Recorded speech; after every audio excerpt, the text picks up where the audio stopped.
It wasn't a small family. You take 8 children, 2 elderly aunts, and the Lordleys themselves. So you have 12 people living in this house. And I mean, although it looks large from the outside, it really isn't.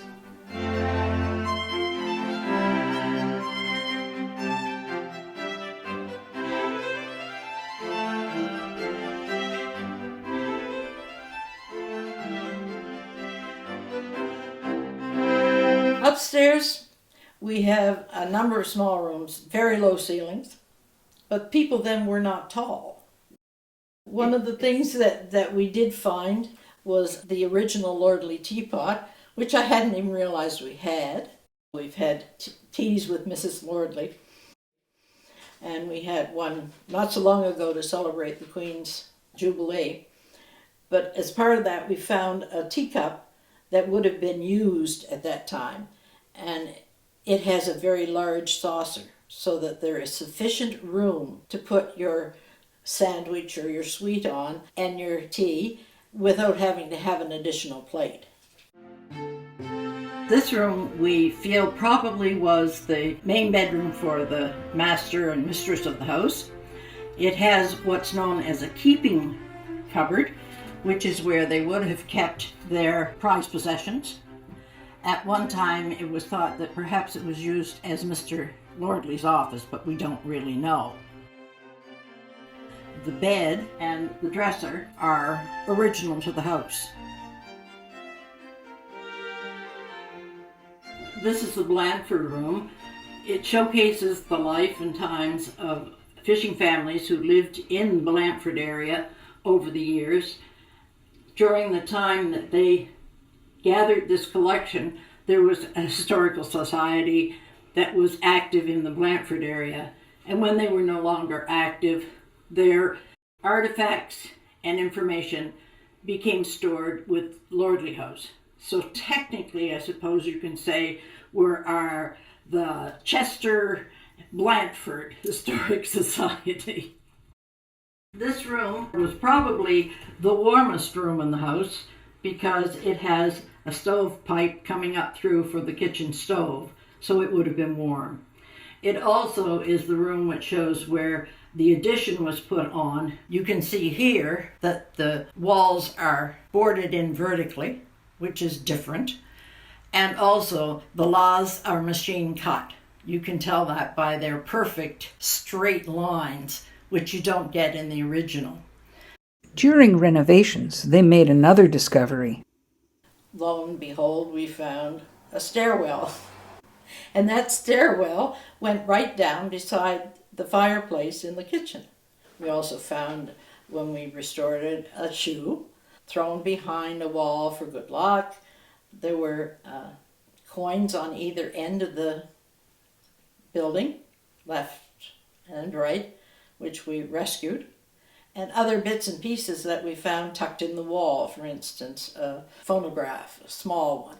And the bathtub that was there, which would have been used by probably the Lordleys, because it's what they sometimes called a slipper bath. But basically it's not very deep and made of metal, and you would have had to have had somebody heat the water downstairs, carry it up to the tub, so it didn't hold a great deal of water, enough to give you a sponge bath, I guess, basically. Other than that, the rest of the family would have bathed in the kitchen in front of the fireplace or the stove where it was warm, and there were usually longer, thinner tubs that they used for that. In any of the families at that point in time, the eldest bathed first, and they went from the eldest to the youngest. And so you can imagine the color of the water by the time you got through 4 adults, 6 or 8 children, and you came to the youngest, which in many cases was a baby. And so the term that we have here is be careful not to throw the baby out with the bath water. And it has to do with the way bathing was done at that particular point in time.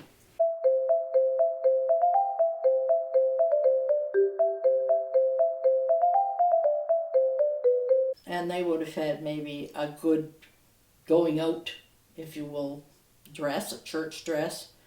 One of the mannequins up there wears a beaded top, which is like a cape, but very elaborate and very short, because at that point in time ladies weren't allowed in church or to visit the Pope, which was one of the things that was considered the thing to do, without your shoulders covered. There's the dollhouse that belonged to a friend of Edwina's. They lived in a house just over on Union Street, and they played together as children. And one of the things that the friend had made was a dollhouse by Douglas Morash, who was a local carpenter and furniture maker. So we have a dollhouse with very elaborate furnishings. It's quite large, and we know that it was used by Edwina, and the family gave it or donated it to us.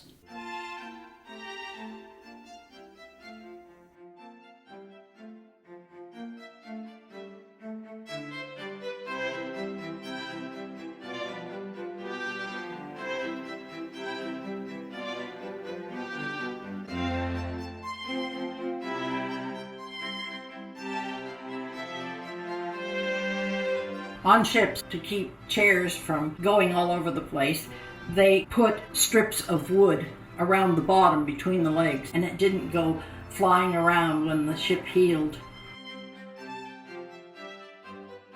One day we had a call from a person who had a rocking chair, and she says, "It's very unusual, you have to see it." And sure enough, the back of it and the arms are caribou horns.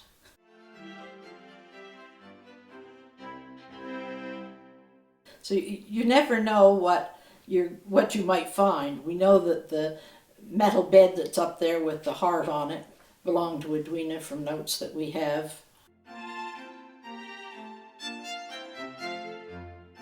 The room that we're standing in now is a changing display that features things that have to do with the municipality, but not necessarily match the time period of the house, which was the 1800s. The early history of the village talks about a privateer attack, which we call the Turncoat Victory. We have other things such as a cannon off a fishing boat that was used for signaling. We have a soda fountain that was downtown, a guitar that belonged to Carl Levy. He played many years and in many venues throughout the year. It's the history more so even than the building. But I mean, there are many stories that are not told. I mean, there was the teaser, which people swear to this day is visible by some people.